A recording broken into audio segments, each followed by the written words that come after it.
All right, I'm here at the National Conference for Media Reform with Trevor Timm. Trevor is the co-founder of the Freedom of the Press Foundation, which you can find at pressfreedomfoundation.org. He's also an activist with the Electronic Frontier Foundation. Trevor, thanks for sitting down with me, man. Well, thanks for having me. So, Trevor, why don't we talk about the most transparent administration ever, shall we? The Obama administration, which claims to be the most transparent. Clearly, they're not. So, why don't you tell us what the actual deal is? Sure. So, back in 2009 when President Obama first took office, actually his first day in office, he wrote this now infamous memo where he said that they would be the most transparent administration ever and make all these reforms to the Freedom of Information Act and make things, declassified by default, and then the government would have to prove that things need to be classified. And what ended up happening was, especially in the national security realm, was that secrecy got even worse than it was under the George Bush administration. So, for example, last year the government classified 92 million documents. That was the year before that it was 77 million. So it's been on the rise. Just to give you an idea about how much it's risen, a decade ago it was 8 million.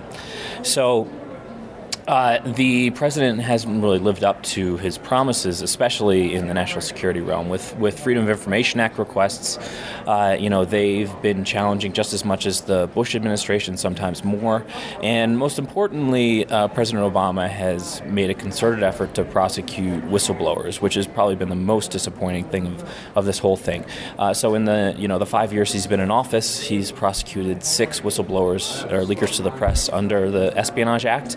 That's double the amount of all the previous administrations combined. Yeah. And this is especially disturbing considering that President Obama in 2008 campaigned on protecting whistleblowers and saying that if they exposed wrongdoing and abuse and illegality, that they would be protected. So it's been really disappointing seeing how his views have changed over these last 5 years, and it's probably been the most, or the biggest promise he's really gone back on. Yeah, it really is. Like I would say that, like, I think anyone who looked at who Obama actually was, if you're a progressive, if you're a smart progressive, you realize he wasn't that progressive. You knew he wasn't going to do, that his policies weren't going to be super, moving the ball down the field, but he was a constitutional, professor. You're like, okay, well, he seems to know, he knows the lingo, he knows all this stuff. And you kind of thought, okay, well, actually, I thought, well, he's going to be all right on this. And it turns out it's been even worse than George W. Bush was, which is horrific.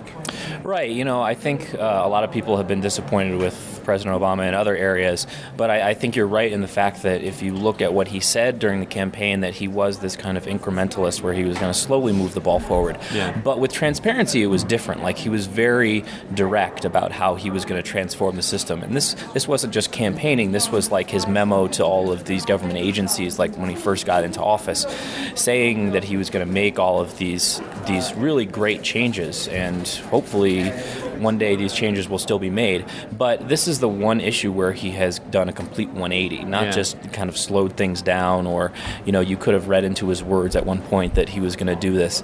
But this is just a complete reversal, and that's the sad part. And so the Freedom of the Press Foundation, you guys have actually gotten, frankly, just an all-star lineup of First Amendment heroes, essentially. Talk about some of the people involved. I mean, because again, it really is just it's the dream team that you could pretty much assemble. Yeah, I mean, I'm so lucky I get to work with my heroes every day. Right. So on our board of directors on the Freedom of the Press Foundation, we have Daniel Ellsberg, the famous Pentagon Papers whistleblower, Glenn Greenwald, the popular Guardian columnist, Jenny Jardin, the editor of Boing Boing, Josh Stearns here at Free Press, my colleague at EFF, Rainey Reitman, and also EFF's co-founder, J.P. Barlow. And actually that end, rounding out the team, is Laura Poitras, the documentary filmmaker. She's been nominated for an Academy Award. And the actor and director and activist John Cusack. So it's really been amazing. We get to work with all of these amazing people, and the best part is that they have such broad reach that they're able to kind of let everybody know the Freedom of Press Foundation exists. All right, here's just an idea, and I'm a comedian, so this is just hear me out here. What if you get John Cusack in a trench coat with a boombox in front of the White House, saying, with the transparent, playing like a transparent, I don't know, transparency song. I don't know. He's a cool guy. He has a sense of humor. Oh yeah, he's great. He's got a great sense of humor. The problem would probably be convincing him to do that. Yeah. But that would be very funny. But he's been great though. Yeah. Like he gave us a $10,000 matching grant to get people motivated to donate more money. He's done a Reddit, Ask Me Anything for us. Anything we want, he's been there, and so it's been awesome having him aboard. And he's got 1.5 million Twitter followers. So anytime he broadcasts out our message, it just reaches this audience that we never would be able to reach. Let's talk about because you were on a panel the other day about you guys actually have a pretty cool way of organizing your fundraising.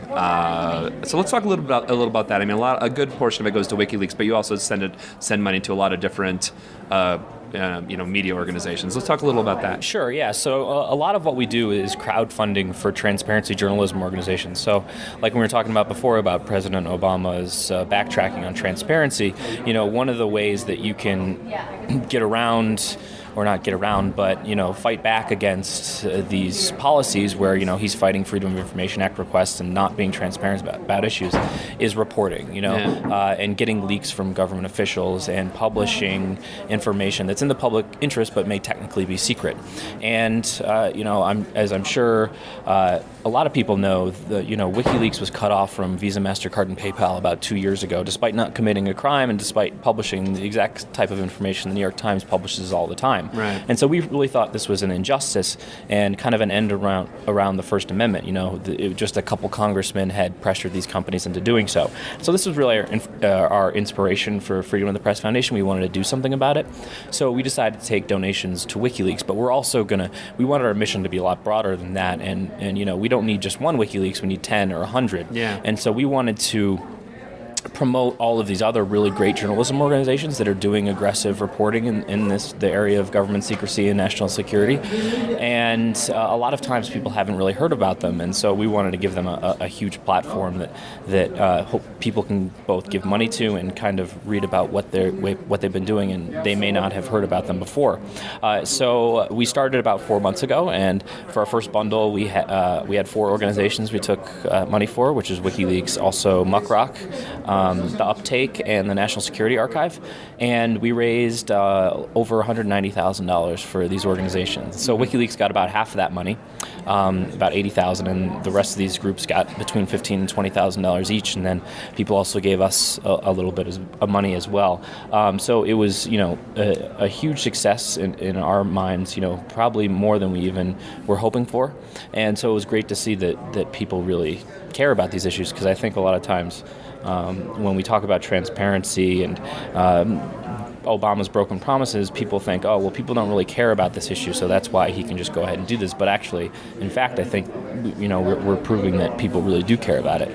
I like the fact, too, you talked about this on the panel the other day, about how there's a lot of people who really do support what WikiLeaks does, but because of the way they shut down the money, the people are kind of even afraid to donate money to WikiLeaks, because it's like, oh, if I donate to WikiLeaks, I'm going to be on some watch list, right. Which is a legitimate, I think a legitimate concern, I suppose. Yeah. But and that's also another good way your group works, is that I'm sure the government might figure it out. They might be, oh wait, yeah, they draw but it's not a direct line. So people who actually can support WikiLeaks without having.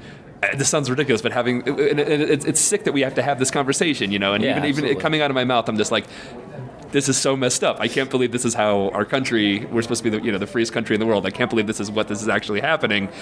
But it's a way for people to actually support, the mission of WikiLeaks without, directly having a paper trail to them, I guess, essentially. Right. Yeah, so how our site works is that you can donate to these 4 organizations. So when you can click any amount of money you want. And then by default, it splits between the 4 organizations equally. But we have sliders next to each organization's name. So if you want to give all your money to one organization, just pull the slider over. It's really easy. Just one click, and you can donate to all 4 or donate to one or anything in between. But the way we have it set up is that we give a little bit of anonymity and privacy to our donors. We tried to write the best privacy policy on the internet, as we like to say, so that we're deleting a lot of customer data as soon as the donation goes out. But so like you were saying, when people donate, all they see on their credit card is a donation to the Freedom of the Press Foundation, and then on our back end, we then distribute the donation as you see fit. Mm-hmm. And like you were saying, a lot of times when WikiLeaks first became news, I think a lot of people were very supportive of their mission and thought this was a great idea, but again, thought that if they were to donate to WikiLeaks, they would end up on some sort of list, even though it's completely legal. It's still completely legal, even though Visa and MasterCard arbitrarily cut them off.